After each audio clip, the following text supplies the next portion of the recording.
Shalom saudaraku dalam Tuhan. Saudara, Juma seperti biasanya sok pintar, sok paham, sok mengerti Alkitab. Tapi saudaraku dalam Tuhan, ketika dia berdebat dengan seorang Kristen yang sangat jenius ini, ternyata kita bisa lihat dan dengar bahwa Juma ini ternyata tidak punya pengetahuan Alkitab sama sekali. Nah, saudara dalam Tuhan, sebelum kita lanjut, mari kita melihat videonya dan pastikan tekan tombol like, tekan tombol subscribe dan share video ini supaya menjadi berkat bagi banyak orang.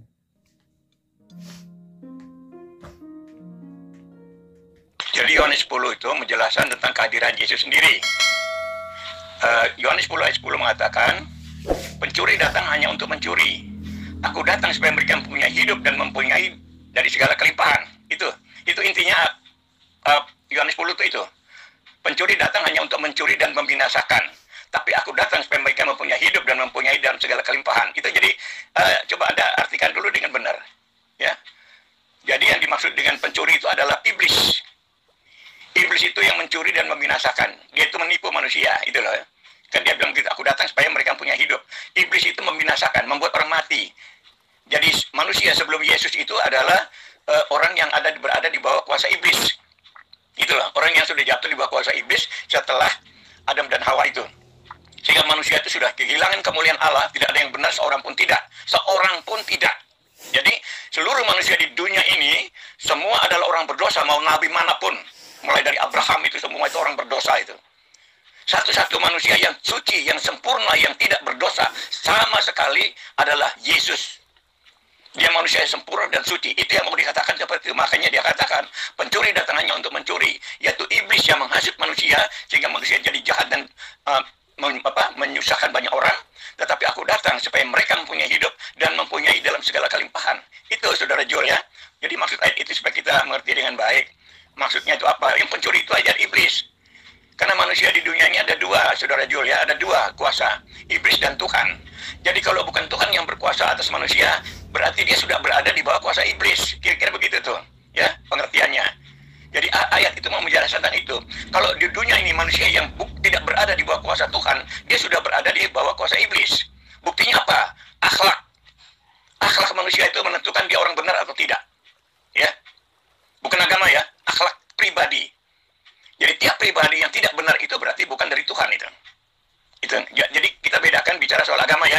Bukan, kita tidak bicara agama di sini. Kita bicara tentang pribadi manusia yang mengandalkan Tuhan dan mengandalkan manusia, mengandalkan dunia ini atau iblis gitu. Ada dua, cuma dua. Kalau dia tidak mengandalkan Tuhan berarti dia sudah mengandalkan iblis. Karena iblis yang akan menghasut. Nah itu kalau Anda mau bicara tentang Yohanes 10 itu intinya di ayat 10 itu. Jadi dia bicara tentang iblis yang datang menghasut manusia sehingga manusia itu akhlaknya rusak. Jadi kalau kita bicara akhlak itu penting, orang tidak bisa sombong dengan dirinya kalau dia perbuatannya tidak baik, itu pasti itu orang tidak beres, gitu aja, gampang ya. Jadi orang bisa harus diukur dari akhlaknya sendiri. Kalau orang yang baik, itu dia akhlaknya baik. Yang tidak baik itu agama manapun pasti itu bukan tidak baik, itu berarti dari iblis gitu. Nah itu saudara Jo, jadi kalau Anda angkat Yohanes 10 itu ya intinya di ayat 10 itu Anda baca, sehingga di situ mau membandingkan dengan kedatangan Yesus dan iblis gitu ya. Yang mula-mula datang itu adalah iblis yang menghasut manusia. Itu Yesus mau bedakan di sana. Maka Yesus katakan pencuri datang hanya untuk mencuri dan membinasakan. Itu yang dimaksud Yesus ayat 10 itu adalah iblis. Tetapi aku datang supaya mereka punya hidup dan mempunyai dalam segala kelimpahan. Ya, oke.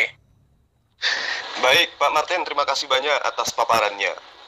Bapak ingin mengajak saya melakukan pendekatan Bible dengan sudut pandang Bapak mengelak daripada ayat 8 dengan mengatakan iblis, dengan mengatakan semua manusia yang datang yang mengajarkan kebenaran sebelum dia datang adalah orang yang dibawa kutuk daripada kesalahan Adam. Itu aja terus Bapak putar-putar dari sejak Bapak pertama kenal dengan saya.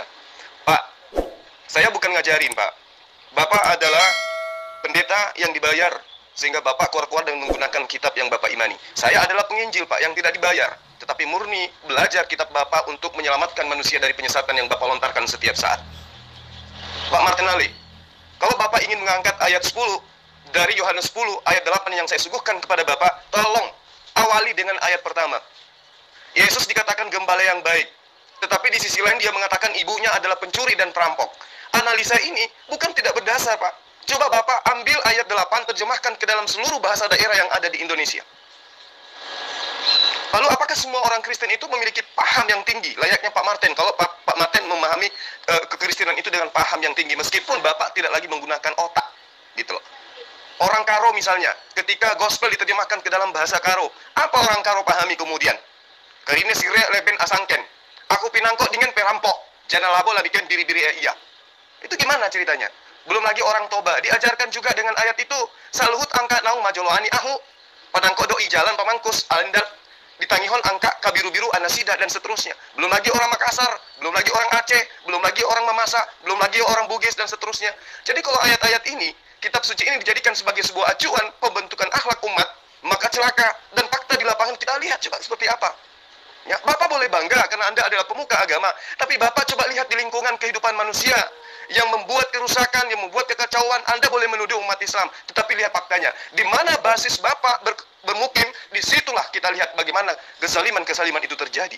Ketika Yohanes 8 ayat 10 ini diterjemahkan ke dalam bahasa Makassar, sikama tobat tuar itu riluanganku, sanging palukka siagang pailla, ya, mingka tapi langin riai, gimbala kahasa rana nekahana dan seterusnya. Dalam bahasa Bugis lain lagi, sinina ya polerioloku, ya dari itu pangas si bawa perampok, ya nasini bimbalae, dek nang kalingai sadana menange dan seterusnya. Tidak ada akhlak baik dari ayat ini. Bapak mau katakan lihat dari ayat 10 itu adalah persoalan belakangan. Makanya aku bilang, ketika berbicara mengenai akhlak sebuah umat, jangan lihat perilaku umatnya, lihat kitabnya. Seperti apa kitabnya membentuk karakter manusia itu sejak dia kecil. Pak Martin coba menutupi ayat ke-8 dengan mengangkat ayat 10. Coba Anda lihat dari ayat pertama, Pak. Aku berkata kepadamu. Siapa yang berkata? Yesus. Apa kata Yesus? Sesungguhnya siapa yang masuk ke dalam kandang domba dengan tidak melalui pintu, tetapi dia memanjat tembok, ia adalah seorang pencuri dan seorang perampok. Saya tanya sama Bapak. Bapak menjadi pengikut Yesus, Bapak Bani Israel. Bapak pengikut Yesus itu pernah dibaptis oleh Yesus atau Yohanes? Nggak pernah kan? Bapak menjadi pengikut Yesus hanya dengan embel-embel kata label agama Kristen yang artinya pengikut Yesus. Apa benar Bapak ini masuk menjadi pengikut Yesus melalui pintu? Tidak. Ayo. Jadi yang dianggap pencuri di situ adalah yang mengambil kitabnya Yahudi tanpa sah, mengambil kitabnya Bani Israel dengan cara ilegal. Anda mengambil kitabnya orang Yahudi, Anda menuhankan Yesus. Siapa yang perintahkan Anda menyembah Yesus? Ada ajaran Yesus seperti itu? Nggak ada. Ada ajaran Musa seperti itu? Nggak ada. Ada ajarannya Abraham, Ishak, Yakub seperti itu? Nggak ada. Berarti yang pencuri yang dimaksud itu adalah Bapak dan seluruh umat yang Bapak wahi. Ini kita berbicara mengenai akhlak. Bapak yang menyinggung akhlak kan? Sekarang Anda menjadi pengikut Yesus. Anda melalui pintu apa? Ayo, Yesus sendiri kepada murid aslinya yang hidup sama dia, diam bersama dia, bergaul sama dia, berpesan kepada ke-12 muridnya, jangan engkau keluar ke bangsa lain. Jadi kalau ada kitab yang mengatasnamakan Yesus, mengajarkan untuk menjadi pengikut Yesus dengan cara menyembah dia, makan babi dan seterusnya, itulah pencuri. Bukan domba-domba yang asli, tetapi domba-domba yang manjat tembok masuk ke dalam ajaran Yesus. Jadi kalau Bapak ingin mengangkat sebuah tema, menutupi ayat 8 yang menuduh Yesus, ya apa yang saya katakan Yesus menuduh semua orang datang sebelum dia adalah pencuri dengan mengangkat ayat 10, maka Bapak pun harus tahu Yesus itu menyindir Bapak. Pencuri itu adalah dia yang bukan Yahudi tapi ngaku pengikut Yesus. Sekarang apa dasarnya Bapak mengaku pengikut Yesus? Bapak orang Ambon, Bapak orang Manado, Bapak orang Gorontalo, Bapak orang Bugis, Bapak orang Makassar. Bapak bukan Bani Israel. Bapak mengkitabkan bawa nama Hasem, bawa nama Elohim. Bapak siapa? Jadi yang pencuri itu nyata. Kalau Bapak ingin lari dari konsep yang ada di dalam ayat 8 ini. Semua orang yang datang sebelum aku adalah pencuri dan perampok. Ayo, berarti Maria kena, Yusuf kena, Daud kena, Abraham kena, Yakub, Ishak kena semua. Terus Bapak ingin asumsi, oke, kalau Bapak ingin berasumsi, saya pun bisa melakukan itu. Nah sekarang kembali kepada akhlak. Akhlak apa yang ingin Yesus ajarkan setelah Yesus mengatakan semua orang yang datang sebelum aku adalah pencuri dan perampok? Silakan. Perikop itu judulnya Gembala yang Baik. Artinya kalau dia katakan sebagai gembala yang baik, tentu bertentangan dengan gembala yang tidak baik. Ini Saudara Jul ya. Anda kalau makanya baca Alkitab itu nggak mudah. Anda baca judul bahwa di situ gembala yang baik, berarti dia mau membicarakan gembala yang tidak baik. Itu ngerti nggak? Jadi bukan orang tuanya Yesus yang dikatakan di ayat 8 itu. Orang yang datang sebelum aku itu yang dimaksud itu iblis. Itu loh. Bukan orang tuanya. Kalau manusia semua sudah saya bilang, semua manusia itu mulai Abraham itu sendiri juga dia bilang orang percaya itu orang berdosa semua. Semua nabi itu orang berdosa. Satu-satunya manusia yang pernah lahir di dunia yang tidak berdosa yang sempurna itu cuma Yesus. Makanya Yesus itu yang menyelesaikan semua masalah dunia ini. Tentang akhlak manusia di dunia ini tidak ada yang benar. Semua orang sudah berdosa. Sudah saya katakan, ya. Semua orang sudah berdosa, tidak ada yang benar, satu pun tidak. Tidak ada yang mencari Tuhan. Semua sudah rusak, semua binasa. Makanya Yesus datang, dia bilang, aku datang supaya mereka yang mempunyai hidup. Karena yang datang sebelum aku itu adalah iblis yang menyesatkan. Dia datang hanya untuk mencuri dan membinasakan. Kan itu. Jadi bandingkannya itu, kalau Anda mau ayat satunya itu, Saudara Joel. Gembala yang baik itu berarti dia mau bandingkan dengan gembala yang tidak baik. Dan gembala yang tidak baik yang dikatakan bahwa yang datang sebelum aku itu adalah pencuri, itu adalah iblis. Itu makanya Saudara Joel, coba Anda mengerti yang baik-baik dulu. Kalau Anda bilang soal akhlaknya manusia, semua akhlaknya nggak beres. Nah karena itu Yesus datang. Karena manusia itu sudah rusak semua. Yesus datang supaya manusia yang punya hidup. Hanya orang benar yang bisa mempunyai hidup. Kalau orang tidak benar, dalam akhlaknya tidak benar, itu tidak mempunyai hidup. Dia mempunyai masalah yang menuju kepada kebinasaan. Sehingga Anda tidak bisa menyalahkan agama saja. Akhlak itu dari ajaran, ya, memang. Tetapi tiap pribadi yang kita lihat itu dia orang benar apa enggak? Kalau orang benar itu pasti bahasanya bagus, kelakuannya bagus terhadap sesamanya, tidak menjahati sesamanya, kan begitu ukurannya. Ukuran Tuhan dengan ukuran manusia. Yesus, Anda lihat Yesus dibenci sama dunia ini yang dipengaruhi oleh iblis, sehingga mereka mencari-cari kesalahannya, yaitu orang Yahudi dan orang Farisi itu ya, orang Farisi ahli Taurat. Mereka mencari-cari kesalahannya selama 3 tahun setengah itu, akhirnya mereka dapatkan. Karena Yesus mengatakan dia adalah anak Allah. Nah, sebutan anak Allah ini dipakai mereka sebagai penistaan terhadap Tuhan. Jadi itu Yesus mengaku sebagai anak Allah itu dianggap sebagai penistaan. Dengan dasar itu mereka nuntut ke penguasa Roma supaya Yesus disalib karena dia sudah menista Tuhan mereka, itu kan. Lalu akhirnya karena orang Yahudi yang mayoritas di sana, penguasanya takut juga. Akhirnya nurutin. Jadi orang Romawi itu nurut aja karena yang mayoritas yang nuntut supaya Yesus disalib. Nah, Yesus kan pengikutnya cuma sedikit itu, hanya 12 orang gitu loh. Ya kan? Jadi gampang aja mereka dia disalib. Nah, itulah kalau Anda mau tahu tentang namanya gembala yang baik. Gembala yang baik lalu disiksa, diancam, dibunuh, disalib oleh gembala yang jahat. Gembala yang jahat itu apa? Yaitu orang-orang Yahudi, orang Farisi ahli Taurat yang ahli hukum Tuhan itu, tapi hati mereka dikuasai oleh iblis. Jadi di situ gembala itu dimaksud itu adalah iblis yang mempengaruhi hati manusia. Nah, hati manusia itu akan kelihatan dari akhlaknya tiap pribadi orang. Agama apapun dia. Kalaupun dia bilang Kristen tapi dia tidak mengasihi sesama, itu Kristen omong kosong itu. Itu aja. Jadi di sini kita bicara tentang pribadi-pribadi yang baik dan yang tidak baik. Kalau dia punya pribadi yang baik, berarti dia punya Tuhan yang benar, ya, seperti Yesus itu. Karena Yesus datang, dia bilang, aku datang supaya mereka punya hidup dan mempunyai dalam segala kelimpahan. Itu jadi yang dimaksud pencuri, yang datang sebelum Yesus itu adalah iblis, yang dimaksud itu Joel. Pada ngerti, saya kan yang tahu, saya pendeta, saya yang tahu firman Tuhan itu. Asbabun nuzulnya itu, jadi seperti yang Anda tebak itu keliru. Anda duga bahwa Yesus menghina orang tuanya. Bukan, iblis. Yang datang sebelum aku itu adalah pencuri, itulah iblis. Ya Joel ya, gitu loh maksudnya, supaya Anda ngerti dengan benar ya. Baik Pak Martin, terima kasih atas tanggapannya. Lagi-lagi Bapak mengulang kebiasaan lama, menuduh seluruh nabi-nabi itu berdosa. Ya, berarti Abraham berdosa, Yakub berdosa, Salomo berdosa, Daud berdosa, dan hanya Yesus yang menurut Bapak tidak berdosa. Nah, kalau Yesus menurut Bapak tidak berdosa, oke. Itu adalah imannya orang Islam. Bahwa Yesus yang adalah Nabi Isa, ya itu adalah orang yang suci, lagi disucikan. Jadi dia bukan orang yang terkutuk di tiang salib, bukan. Tapi Yesus yang adalah Nabi Isa adalah kekasih Allah yang diutus oleh Allah untuk mengajarkan Bani Israel kembali kepada hukum Allah yang ditetapkan kepada mereka, yaitu Torah atau kitab Tanakh dalam perspektif pemahaman orang Yudaism. Satu. Kemudian Bapak mengatakan, Yesus itu di dalam perikop Yohanes 10, itu judulnya gembala yang baik. Berarti Yesus ingin mengungkap tentang gembala yang tidak baik. Pak, gembala yang baik adalah gembala yang mengajarkan bagaimana bersyariat. Yesus datang untuk apa? Apakah Yesus datang untuk menghilangkan hukum Torah atau untuk melengkapi hukum Torah? Di kitab Bapak jelas dikatakan, aku datang untuk menggenapi, bukan untuk menghilangkan. Sekarang saya nuntut kepada Bapak sebagai gembala yang baik. Kalau menurut Bapak itu adalah gembala yang baik. Pendeta-pendeta itu kan disebut sebagai gembala. Nah sekarang gembala yang mana yang tidak baik? Pendeta atau Yesus? Kalau Yesus sudah jelas, dia adalah gembala yang baik. Apa alasannya? Karena Yesus mengembalakan Bani Israel agar Bani Israel kembali kepada hukum Torah. Sekarang pertanyaan saya, pendeta-pendeta yang mengaku gembala-gembala, apakah mereka mengajak orang-orang kembali kepada hukum Tuhan berupa Torah? Tidak.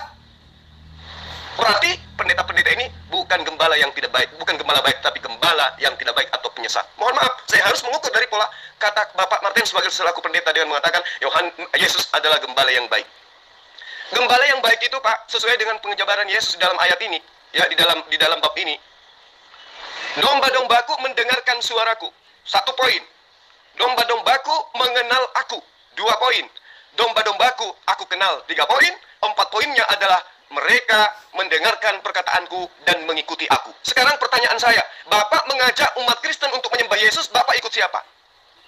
Siapa yang Bapak ikutin? Apa pernah Yesus mengajarkan? Apa pernah Yesus mengatakan, "You semua harus menyembah aku supaya kau mendapatkan hidup kekal"? Pernah Yesus mengajarkan itu? "You semua harus membatalkan hukum Taurat agar kalian bisa terselamatkan"? Yesus pernah ajarkan itu? You harus beribadah hari Minggu supaya kau bisa masuk ke dalam kerajaan Allah. Yesus pernah mengajarkan itu. You harus mengimani Bapa itu datang dalam rupa manusia untuk menebus dosa waris. Apakah Yesus pernah mengajarkan itu? Tidak pernah. Nah sekarang coba Bapak definisikan yang mana yang termasuk gembala baik, mana yang gembala tidak baik atau penyesat.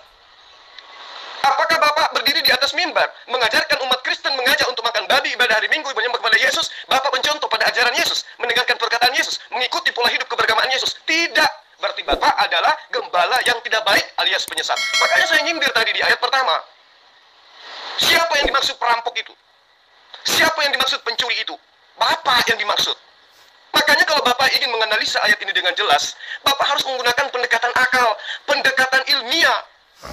Karena satu unsur yang bisa dinyatakan manusia itu lebih baik daripada makhluk yang lain, hanya akal sehat. Bapak mengatakan Yesus adalah gembala yang baik. Oke, saya sepakat. Saya paham itu, dan itu adalah iman saya. Yesus adalah Rasulullah.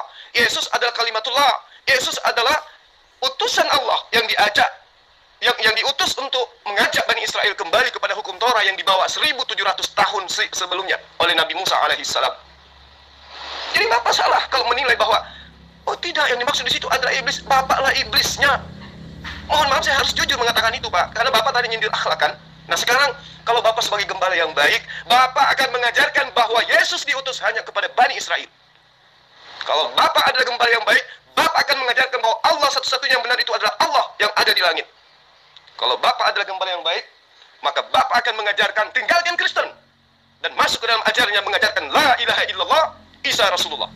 Agama mana yang mengajarkan itu? Yudaism nggak mungkin, mereka tidak mengimani Yesus itu sebagai Rasul. Ya, silakan Anda pilih agama mana yang mendudukkan Yesus pada porsi yang sebenarnya. Sesungguhnya aku ini adalah Rasul yang diutus kepadamu untuk mengembalikan kamu kepada mengembalikan domba-domba yang tersesat dari hukum Torah kembali kepada hukum Torah. Jadi Pak Martin Ale, ya, saya hanya ingin mengatakan seperti ini kepada Bapak. Kalau Bapak berbicara mengenai akhlak, ketika Yesus mengatakan semua manusia yang datang sebelum aku adalah perampok, apakah yang ingin Yesus ajarkan terhadap ayat ini? Baik terhadap masa lampau, masa pada masa Yesus maupun masa yang ada sekarang ini. Apa yang ingin Yesus ajarkan? Akhlak apa yang Yesus ingin sampaikan? Sementara Yesus mengatakan di ayat 27-nya, domba-dombaku mendengarkan suaraku. Maksudnya domba-dombaku mendengarkan perkataanku. Apakah Pak Martin dengan mengajak orang Kristen menyembah kepada Yesus, Bapak telah mendengarkan suara Yesus? Apakah Pak Martin berdiri di atas mimbar gereja mengajak jemaat untuk menyembah kepada Yesus yang adalah manusia, anak Maria? Itu Bapak telah mengikuti Yesus? Atau Bapak adalah gembala yang atau Bapak adalah domba yang mengaku domba tetapi domba yang tidak melalui pintu, tapi domba yang memanjat tembok, yang disebut sebagai pencuri dan perampok oleh Yesus? Coba Bapak terangkan secara ilmiah, Pak. Ya, dari penjabaran Bapak yang mengatakan ini itu, sementara dalilnya jelas semua orang yang datang sebelum aku adalah pencuri dan perampok. Lagi-lagi Bapak menuduh seluruh nabi-nabi itu pendosa. Seluruh nabi-nabi itu adalah pencuri dan perampok. Ini Bapak tidak menjelaskan, Bapak tidak memberikan sebuah gambaran bahwa Bapak adalah gembala yang baik. Gembala penyesat itu baru tepat, Pak. Allah itu terlambat puluhan ribu tahun mengucapkan itu. Terlambat Allah itu, ya. Allah itu terlambat. Dan Allah itu mengaku dia membuat agama lama tidak sempurna, lalu disempurnakan. Berarti Allah itu tidak sempurna, tidak maha tahu, dan tidak bisa membuat agama yang sempurna puluhan ribu tahun yang lalu. Lalu kenapa Tuhanmu tidak datang dalam rupa manusia kepada Adam sejak di Taman Eden, Pak? Biar tidak ada manusia yang tersesat dengan dosa waris. Kenapa harus menunggu ribuan tahun baru kemudian dia datang dalam rupa manusia? Coba Anda jawab ini, Tuan Lamsen. Kalau Anda menganalisa seperti itu, saya pun mampu menganalisanya dengan baik. Antara Musa dengan masa Yesus itu kurang lebih 1900 tahun. Kenapa harus nunggu selama itu, Pak? Kenapa tidak pada masa Musa aja Tuhan datang dalam rupa manusia menebus dosa manusia? Apa alasannya? Nggak tahu. Perhatikan ayat itu. menyempurnakan agama. Menyempurnakan. Artinya sudah pernah mendirikan agama. Nggak tahu kapan, nggak tanya Al-Quranmu lah. Ya. Masa sekarang disempurnakan agamanya, sekarang disempurnakan terlambat? Tanya Al-Quran dulu, masa tanya saya? Ya sama, Tuan Lamsen. Kenapa pada abad pertama aja Yesus itu datang dalam rupa manusia bunuh diri untuk menebus dosa manusia? Kenapa nggak pada zaman Adam aja? Supaya manusia semuanya ada di surga, ada di Eden, nggak usah keluar lagi dari sana. Atau kenapa nggak pada masa Musa aja? Kenapa harus menunggu 1900 tahun kemudian baru dia datang dalam rupa manusia? Bunuh diri untuk menebus dosa manusia, terlambat. Dan sungguh pun dia sudah datang, Pak, menebus dosa manusia dengan mati di tiang salib. Faktanya sekarang manusia masih bergelimpangan dengan dosa. Ayo, dia datang dalam wujud manusia, bukannya dia didengar, Pak. Malah miliaran manusia menuhankan sisi kemanusiaannya. Ayo, meski dia datang dalam rupa manusia menunjukkan jalan bahwa satu-satunya Allah yang benar adalah dia yang di surga, tetap aja dia yang manusia yang lain sebagai manusia disembah juga sama miliaran manusia. Jadi dengan datangnya dia sebagai manusia bahkan justru semakin menyesatkan orang. Harusnya seperti Musa aja, layaknya seperti Abraham aja, mengajarkan umatnya bahwa Tuhan itu satu-satunya dan tidak pernah dibentuk dalam rupa apapun. Itu lebih bagus daripada dia datang, membentuk diri dalam rupa manusia, sisi manusianya yang disembah oleh miliaran manusia lagi, Tuan Lamsen. Jadi apa manfaatnya dia datang setelah pada abad pertama tuh? Setelah abad pertama dan sebelumnya orang bergelimang dosa dan setelahnya jauh lebih parah lagi, karena malah sisi kemanusiaannya dituhankan. Meski sudah dinyatakan berdiri duduk di samping kanan Bapa, tetap aja juga disembah. Padahal kenapa sudah jelas-jelas Yesus mengatakan satu-satunya Allah yang benar adalah Bapa. Dan Yesus hanya duduk di samping Bapa. Kenapa masih disembah Yesus yang adalah manusia? Justru itu makin menyesatkan. Niatnya datang menebus dosa, tetapi ternyata setelah datang malam manusia lebih banyak berdosa. Gitu loh Tuan Lamsen. Jadi pertanyaan saya, jika analisa itu Anda jadikan sebagai acuan, saya pun mampu mengembalikan analisa itu. Kenapa Tuhan Bapa tidak datang pada masa Adam saja untuk menebus dosa waris Adam, untuk menebus dosa Adam supaya tidak diwariskan kepada keturunannya? Kenapa bukan masa Adam saja? Apa alasannya? Ya nyatanya Al-Yubi selalu mengatakan Yesus itu manusia biasa. Makanya berarti Alkitab itu salah, ya. Begitu Al-Yubi.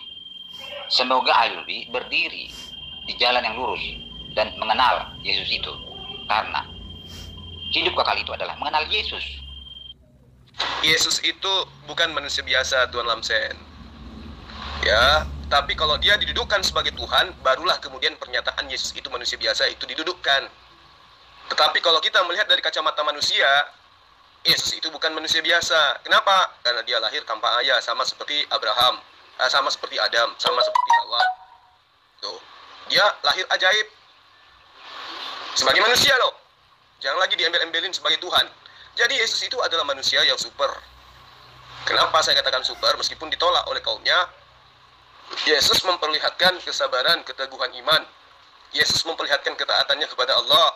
Meskipun dia sudah memperlihatkan mujizat-mujizat yang luar biasa di tengah kaumnya Bani Israel, Yesus tetap aja ditolak.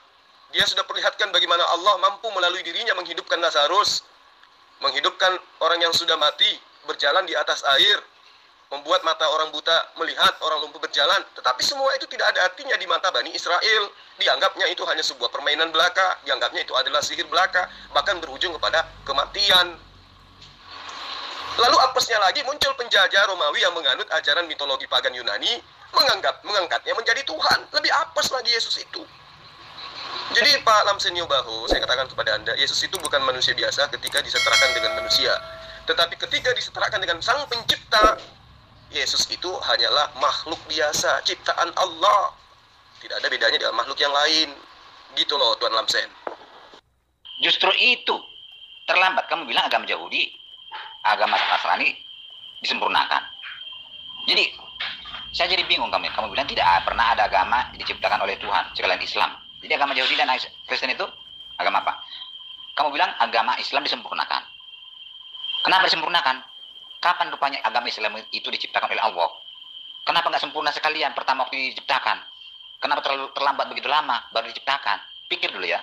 Simak dulu kalimat ayat Al-Quranmu itu. Salah itu amburadul itu. Hari ini kusempurnakan agamamu.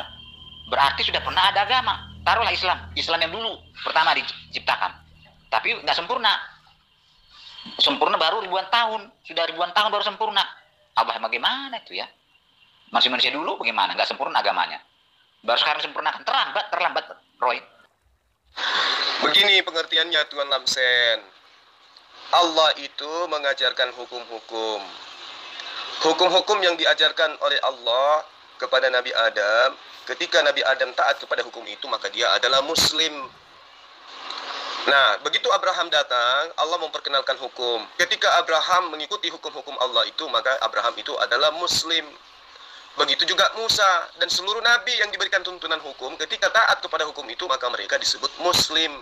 Kenapa disebut muslim? Karena mereka berserah diri kepada aturan-aturan Tuhan, ikhlas menjalankan aturan Tuhan. Artinya hukum-hukum ini berkaitan satu sama lain.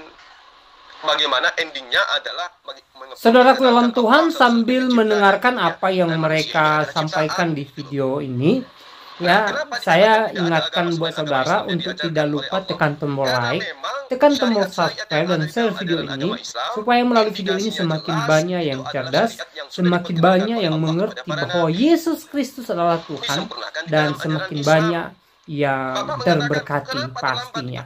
Nah, saudara dalam Tuhan, langsung saja kita simak videonya dengan lengkap. Jangan skip supaya saudara tidak gagal paham. Berikut manusia lanjutannya. pada zamannya. Anda bisa bayangkan kalau pada masa Abraham, kalau masa Adam, masa anak Adam, generasi kedua sudah diperintahkan haji. Ayo. Bagaimana mungkin kemudian pada masa itu mereka berhaji? Mekah jauh, nggak ada kendaraan, melintasi samudra, nggak mungkin. Jadi hukum Tuhan itu diwahyukan oleh Allah berangsur-angsur sesuai dengan kemampuan manusia pada zamannya. Apa buktinya? Yesus mengajarkan di dalam Yohanes 16, Yohanes 14. Dikatakan bahwa masih banyak yang ingin aku ajarkan kepada kalian, namun kalian belum sanggup untuk menanggungnya. Berarti pada masa Yesus saja masih banyak yang hukum Allah tidak ajarkan, karena manusia belum sanggup untuk menanggungnya saat itu. Tapi ketika dia datang, yaitu Muhammad SAW, dialah yang akan mengajarkan segala sesuatunya tentang hukum-hukum, tentang keadilan, tentang penginsapan dunia akan dosa. Begitu loh Pak Tuan Lamsen. Jadi agar Tuhan itu bisa memahami dengan baik. Bagaimana mungkin pada Musa sudah diajarkan berhaji? Bagaimana mungkin pada Musa sudah diajarkan berpuasa? Sebagaimana wajibnya puasa pada masa Nabi Muhammad SAW. Nggak mungkin. Bagaimana mungkin pada masa itu sudah diajarkan mandi junub? Nggak mungkin. Ya, jadi Pak Tuan Lamsen ini harus memahami bagaimana Allah itu dengan kasihnya memberikan hukum sesuai dengan kemampuan umat manusia. Yang salah, kalau sekarang sudah berlaku hukum Islam, Bapak masih menggunakan hukum batu, saman batu. Itu. Paham ya Tuan Lamsen ya? Oh, ya jelaslah. Tuhan itu adalah sebagai guru untuk menunjukkan kepada seluruh umat manusia yang sudah mati dan yang akan lahir, bahwa dosa itu sangat buruk, menunjukkan bahwa dosa itu buruk, keburukan dosa itu harus manusia tahu, ya. Jadi setiap manusia yang lahir di dunia ini melihat betapa buruknya dosa itu akibat dosa itu, ya. Dan Tuhan akan menunjukkan betapa indahnya kasih itu. Nah itu, coba ya, itu maksud Tuhan. Seandainya langsung Tuhan memperbaiki Adam zaman dulu kala, langsung dia mengganti kematian Adam dan masuk ke surga kembali, ya saya tidak tahu betapa keburukan dosa itu, tidak tahu. Jadi Tuhan membuat seperti itu supaya manusia mengetahui bahwa dosa itu sangat buruk sekali, bahwa cinta itu sangat baik, kasih itu sangat indah. Jadi dengan demikian dosa tidak akan terulang lagi setelah selesai perbaikan dunia ini. Itu maksud Tuhan, Roy.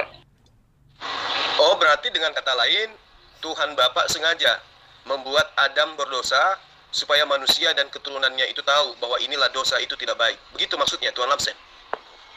Jul, saya bisa mengerti apa pernyataan Anda itu, saya ngerti. Karena kita berseberangan. Dan pemahaman Anda ini sama dengan pemahaman orang Yahudi. Itu persis itu, kita tahu kok. Soal Islam dan orang Yahudi itu orang Kristen tahu betul.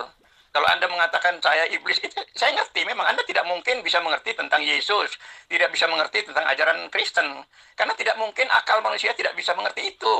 Akal manusia itu sudah sesat. Ya, akal itu sudah sesat, sudah saya bilang kok. Nggak ada orang pakai akal itu benar itu nggak ada. Hanya orang pakai iman kepada Tuhan Yesus yang bisa diarahkan untuk kebenaran. Berani mengalah sama orang seperti Yesus. Ya Bapak ampuni mereka, karena mereka tidak tahu apa yang mereka perbuat. Itu bukannya melawan orang, bukan menghina orang, bukan memfitnah orang. Itu contoh konkret Yesus waktu disalib itu apa yang dia katakan. Itu contoh konkret yang harus diikuti. Nah itulah yang kita belajar tuh dari sana. Nah sekarang Anda supaya tahu ya, pendapat Anda itu jelas. Anda sudah saya katakan pertama tadi bahwa Anda, pemahaman Anda orang Islam dengan Yahudi itu sama. Tentang Yesus itu sama. Bahwa tidak mengenal Yesus dengan benar. Walaupun Anda katakan Anda percaya pada Yesus sebagai Rasul. Tetapi tetap salah karena dia itu Tuhan. Ya. Nah di sini saya mau jelaskan pada Anda dari Matius 5 ayat 17. Ya. Gitu. Dikatakan di sana bahwa aku datang bukan untuk meniadakan hukum Taurat dan kitab para nabi. Tapi aku datang untuk menggenapinya. Ini yang harus Anda pegang. Jul, Anda banyak belajar dari Matius 5 ayat 17. Aku datang bukan untuk meniadakan hukum Taurat dan kitab para nabi, tapi untuk menggenapinya. Kata menggenapi ini yang tidak dimengerti oleh orang Yahudi dan orang Islam. Ya, saya kasih tahu Anda, saya sebagai hamba Tuhan dari orang Kristen, saya mau katakan keseleunya kalian itu, termasuk orang Yahudi dan orang Islam, adalah kata menggenapi ini. Kalian tidak mengerti. Kata menggenapi kalian katakan itu meniadakan, menghilangkan. Kan gitu. Menggenapi itu bukan meniadakan, menghilangkan. Tidak. Menggenapi itu memenuhi apa yang dituntut oleh hukum Taurat. Apa yang disampaikan oleh para nabi. Jadi disampaikan para nabi supaya umat itu berserah kepada Tuhan. Jangan bergantung pada akal pikirannya sendiri. Itu yang disampaikan pada nabi kepada umat Israel itu. Ya. Jadi seperti itu. Jadi Yesus datang itu bukan untuk meniadakan. Karena satu iota pun tidak akan hilang dari hukum Taurat itu sampai semua digenapi. Digenapi itu artinya apa? Digenapi itu artinya memenuhi apa yang dituntut oleh hukum Taurat itu.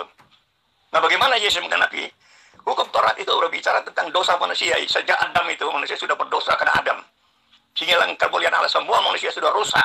Keinginan hatinya itu jahat terhadap sesamanya. Itu nggak bisa disangkal itu. Orang mau sombong mau apapun mereka itu jahat. Terhadap Yesus saja mereka hina-hina kok.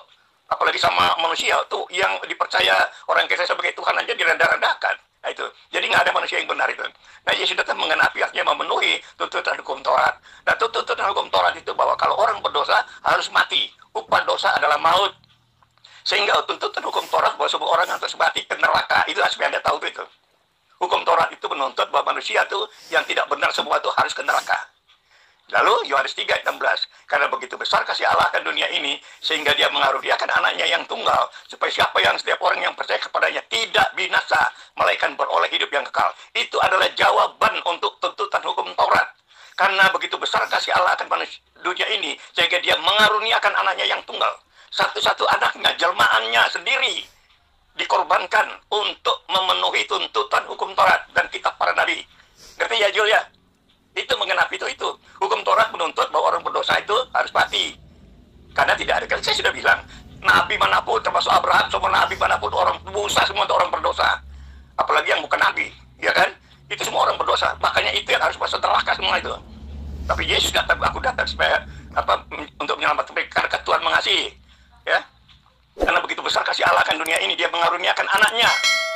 Seperti Abraham mengaruniakan anaknya, lalu digantikan oleh domba. Sehingga anaknya selamat. Ya, itu kalau ambil contohnya di Abraham itu. Jadi Abraham sudah memberi contoh bahwa akan ada korban domba. Sehingga anaknya selamat. Anaknya siapa? Anaknya adalah keturunan orang-orang yang percaya. Ya, yang percaya Yesus Tuhan itu diselamatkan oleh pengorbanan Yesus. Itulah tuntutan hukum Taurat. Bahwa upah dosa dalam maut itu. Nah setelah orang diselamatkan, ya Jul ya. Setelah orang diselamatkan, yaitu orang Kristen, itu dikaruniakan Roh Kudus. Dikaruniakan iman, percaya pada Tuhan, supaya akalnya dituntun oleh iman, dan oleh Roh Kudus yang menuntun orang ke dalam seluruh kebenaran. Sehingga orang Kristen itu tidak mengandalkan akalnya, tetapi mengandalkan iman dan Roh Kudus untuk menuntun orang ke dalam seluruh kebenaran. Tanpa iman kepada Tuhan Yesus dan Roh Kudus, manusia pasti akan berdosa, akan jahat terhadap sesamanya, akan rakus, akan serakah, akan korupsi, akan menjadi jahat, ya, sehingga merugikan banyak orang, gitu. Sehingga hanya oleh iman kepada Tuhan Yesus, orang bisa berbuat yang baik, bisa ngalah seperti Tuhan Yesus, dan orang yang dikaruniakan Roh Kudus yang akan dituntun di dalam seluruh kebenaran. Itulah Allah Tritunggal, dengan Yesus sebagai firman yang menjadi manusia, dan Roh Kudus yang menuntun orang Kristen, sehingga orang Kristen akan dapat menjalani kehidupan dengan benar, ya, oleh tuntunan Roh Kudus dan iman. Itu Jul. Itu terus Bapak yang ungkap. Umat Islam, orang Yahudi nggak ngerti Kristen karena akal manusia nggak bisa ngerti sampai di sana. Itu terus yang Bapak putar-putar dari sejak dulu. Pak, untuk memahami Kristen, baca kitabnya. Jangan lihat umatnya, baca kitabnya. Makanya saya katakan kepada Bapak dari awal, jika ingin menilai sebuah agama, jangan lihat umatnya, baca kitabnya. Jadi saya memahami Kristen karena saya baca kitabnya, bukan melihat Pak Martin. Bapak mengajarkan orang-orang Kristen menyembah Yesus. Jangan lihat itu sebagai sebuah kebenaran, tetapi lihat kebenaran yang ada di dalam kitabnya orang Kristen. Ya, ini jelas kan? Yesus mengenal dombanya.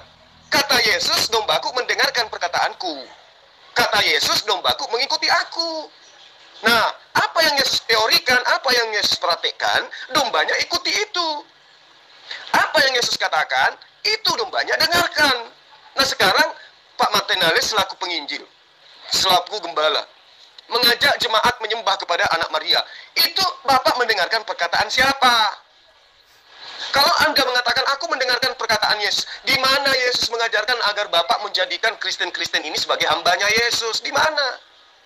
Siapa yang ngajarin Bapak itu? Sementara Yesus mengatakan dengan tegas, aku diutus hanya kepada domba-domba yang hilang dari Bani Israel. Bapak bukan Bani Israel.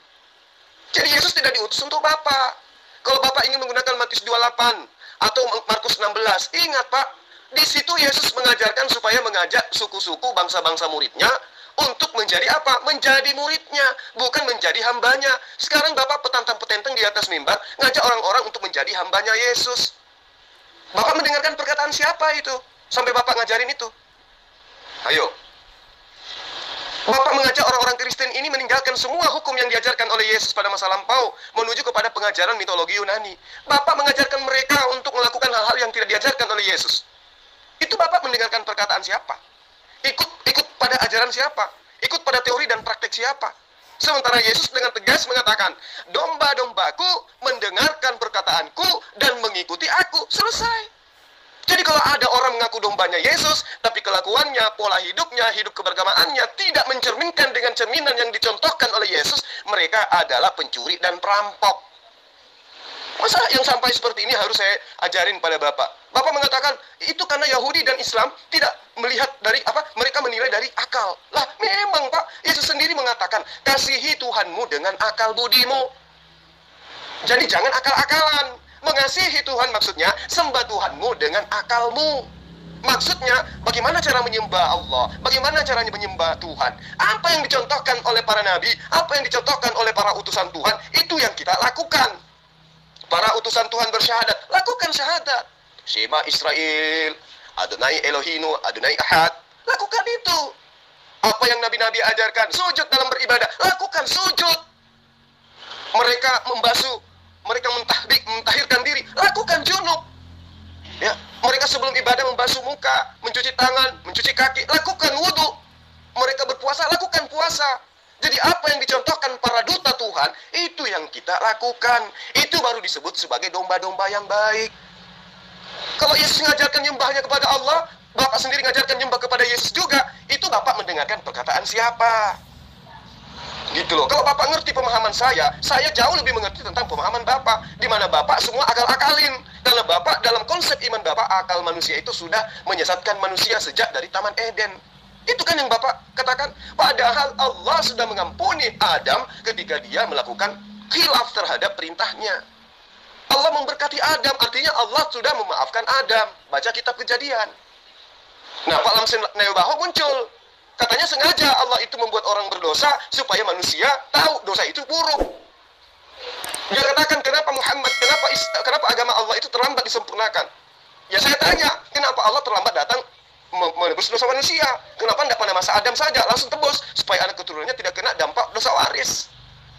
Gitu loh Pak Martinale. Jadi Bapak selaku pendeta, ya tolonglah ya.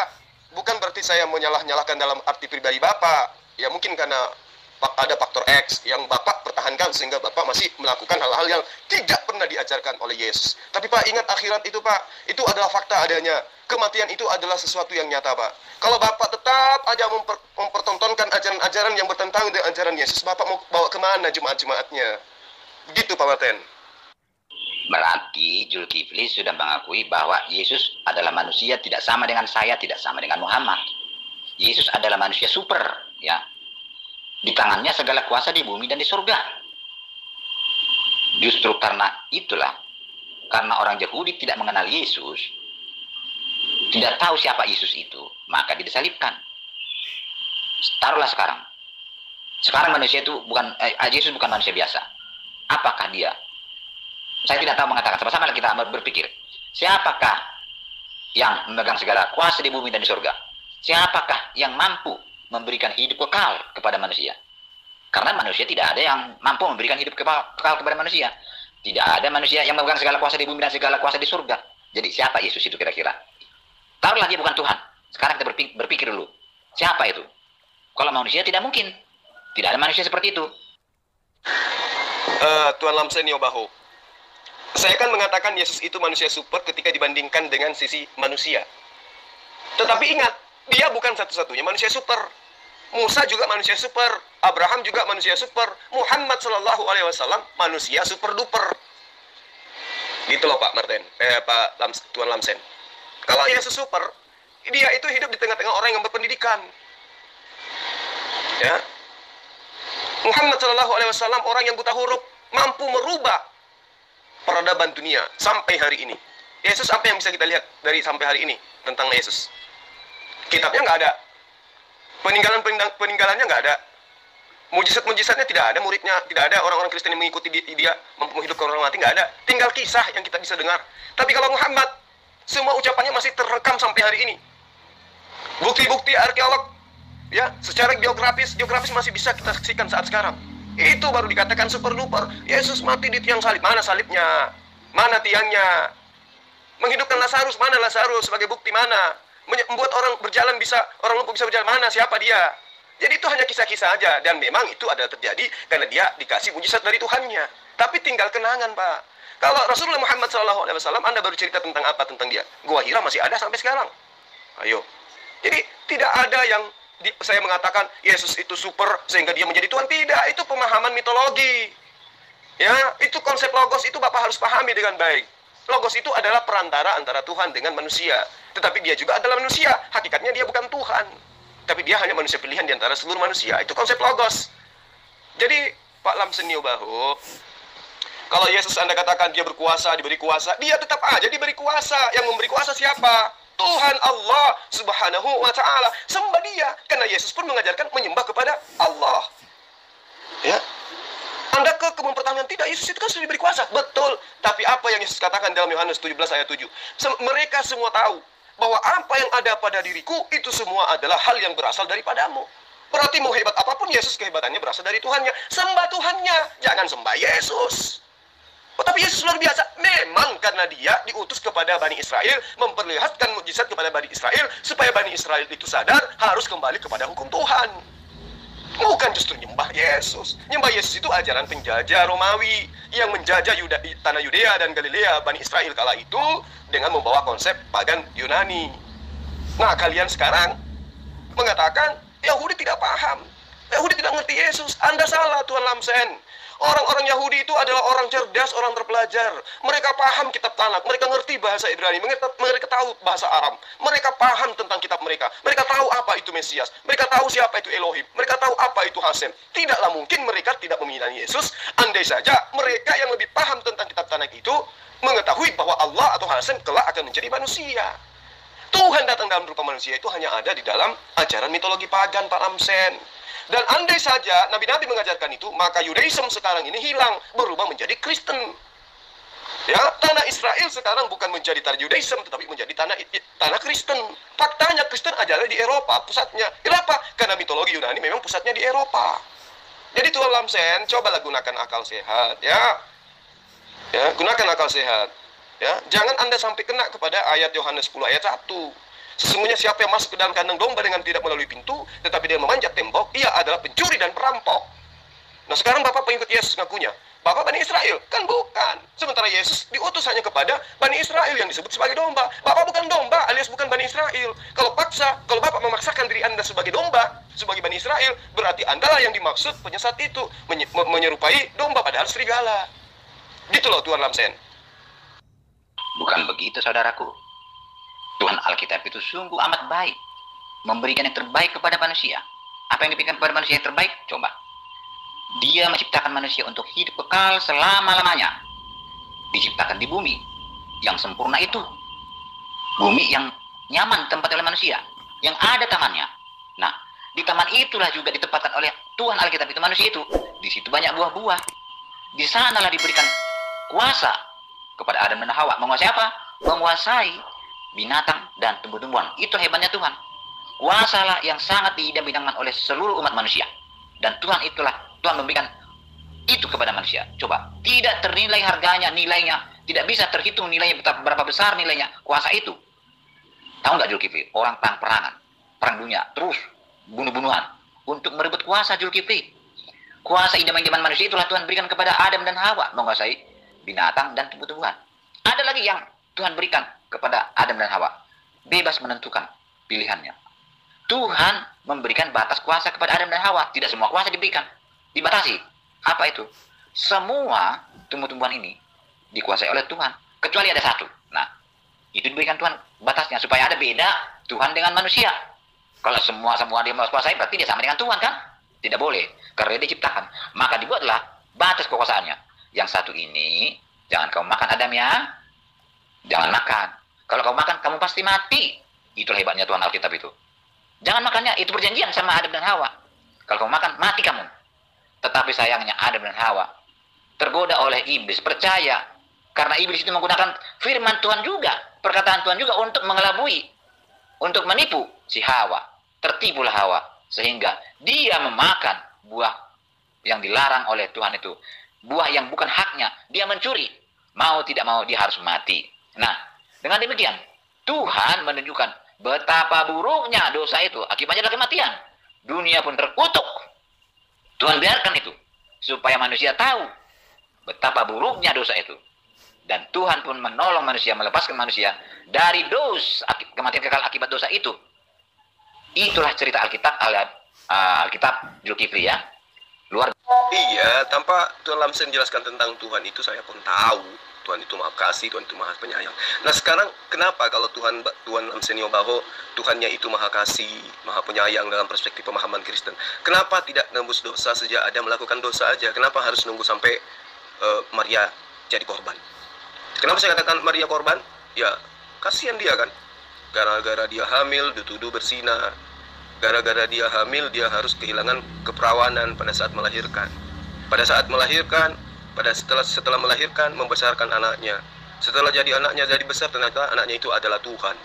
Habis itu dia harus menyembah lagi kepada anak yang dilahirkannya. Sudah gitu kesian juga orang-orang yang membunuh Tuhan. Jadi banyak hal-hal yang negatif yang dilahirkan dari konsep yang Bapak imani gitu loh. Nah kalau misalnya Tuhan itu seperti pemahaman Bapak, Anda ingin mau Tuhan itu berlaku seperti yang Bapak mau, kenapa Tuhan tidak menebus dosa sejak Nabi Adam aja supaya manusia itu tidak berdosa? Ayo, kenapa harus nunggu sampai Maria hamil? Kasihan Marianya. Apa Tuhan Lamsen bisa menjelaskan ini secara ilmiah? Silakan. Zulkifli, pelajarilah Alkitab itu dengan baik dan benar. Saya tahu dari Alkitab, Tuhan itu mengenakan sifat kemanusiaan, yaitu Yesus. Dialah yang mampu menyelamatkan manusia dari kematian kekal akibat dosa. Tidak ada yang lain. Hanya Tuhanlah yang mampu menyelamatkan manusia dari kematian kekal akibat dosa. Hanya Tuhanlah yang mampu memberikan hidup kekal kepada manusia, yaitu Yesus sendiri. Yesus sendirilah yang mampu memberikan hidup kekal itu. Ya. Kenapa kamu bilang setelah Yesus tersalib manusia seperti ini? Karena manusia masih ada di dunia. Memang betul, Yesus telah menumpahkan darahnya sebagai pengganti kematian manusia itu. Tapi manusia belum diangkat ke surga. Yesus sudah berangkat ke surga. Sebelum berangkat dia berjanji, Zulkifli, sabarlah sayang ya, tinggallah dulu di dunia ini. Saya akan pergi dulu ke surga, menyediakan tempat bagimu. Kalau tugas saya sudah selesai di surga, nanti saya akan datang ke dunia ini untuk menjemput semua orang-orang yang percaya kepadaku dan melakukan segala perintahku. Itu janji Yesus. Sampai sekarang Yesus belum datang. Itulah sebabnya manusia masih di dunia. Selagi di dunia, selama masih di dunia, manusia itu tetap akan mendapat penderitaan, kesulitan. Hanya di surga tempat nyaman. Nanti setelah 1000 tahun manusia di surga, barulah dunia ini dibakar oleh Yesus sendiri bersama dengan orang-orang yang tidak percaya kepada Yesus. Setelah selesai terbakarnya itu, turunlah Yerusalem baru dari surga bersama-sama dengan orang-orang yang percaya kepada Yesus. Dan duduklah Yerusalem baru itu di dunia ini bersama-sama dengan manusia itu untuk selama-lamanya, bersenang-senang selama-lamanya. Tiada derita, tiada kesulitan, tiada gempa bumi, cukup makanan, pokoknya berbahagia tanpa akhir selama-lamanya. Begitu, Jul. Itulah cerita Alkitab, itulah ajaran Alkitab. Tuhan, videonya kita boleh simak apa yang dibahas dan dibicarakan oleh seorang Kristen dengan Juma di video tadi. Mereka membahas tentang Yesus Kristus. Mereka membicarakan tentang Yesus, apakah Yesus ini hanya manusia atau dia juga merupakan Allah itu sendiri. Dan dalam Tuhan kita boleh melihat ya bagaimana Juma mencoba memutarbalikkan fakta kebenaran Alkitab dan juga berusaha membangun narasi ya seakan-akan Alkitab itu atau ayat-ayat Alkitab itu kontroversi antar satu dengan yang lainnya. Nah, padahal ya Jumalah yang tidak mengerti tentang Alkitab, Juma yang tidak paham tentang Alkitab, Juma yang suka mengutip-ngutip ayat Alkitab ya tanpa penafsiran yang benar, yang sesuai dengan penafsiran Alkitab yang standar gitu loh ya. Bagaimanapun dia tidak mengerti Alkitab ya, dia bukan seorang Kristen, bahkan dia bukan mantan Kristen, dan dia tidak pernah belajar Alkitab dengan benar ya. Dia tidak pernah belajar sekolah tinggi teologi Alkitab ya.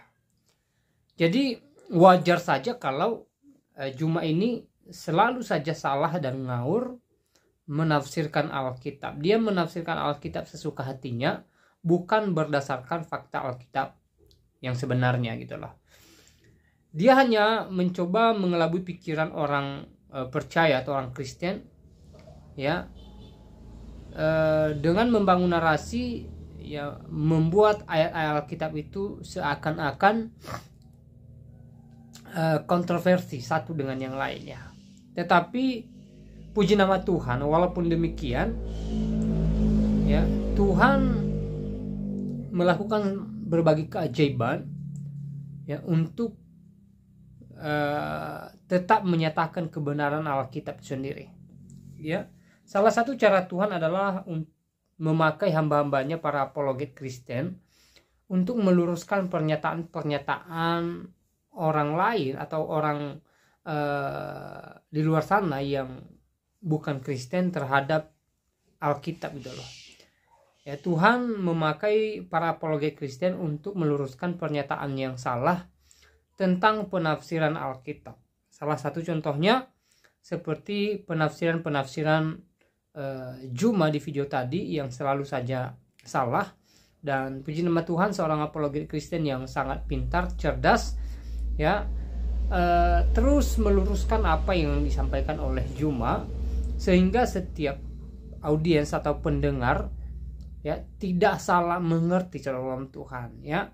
Mereka tetap mengerti tentang kebenaran Alkitab ya. Jadi kebenaran Alkitab yang sebenarnya tetap nampak dalam Tuhan ya, tidak tertutupi dengan asumsi-asumsi yang tidak berdasar gitu loh ya. Jadi dalam hal ini kita bersyukur kepada Tuhan ya. Tuhan melakukan berbagai cara dengan kuasanya untuk menyatakan kebenaran Alkitab sendiri ya.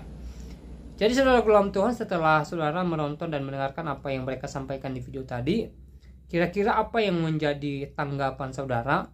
Silahkan tulis di kolom komentar. Tuliskan tanggapan atau komentar yang baik, yang positif, terutama tanggapan atau komentar yang memuji, memuliakan nama Tuhan di atas kerajaan sorga ya. Nah, berbicara tentang Yesus Kristus ya, hal yang sangat tidak diragukan tentang Yesus adalah Dia Sang Firman. Dia adalah Allah itu sendiri ya. Ketika Yesus datang ke dunia ini juga, dia menunjukkan dirinya sebagai Allah yang berkuasa, ya, dengan berbagai-bagai hal, misalnya melalui mukjizat yang dia lakukan. Bahkan dia sendiri menyatakan diri sebagai Tuhan, ya. Dia menunjukkan diri sebagai yang ilahi yang datang dari surga, ya. Hal ini sudah sering saya jelaskan di video-video saya sebelumnya, ya. Jadi saya percaya bahwa iman kita adalah iman yang kokoh di dalam Kristus, ya. Iman kita sebagai orang Kristen, iman yang tidak tergoyahkan di dalam Tuhan Yesus.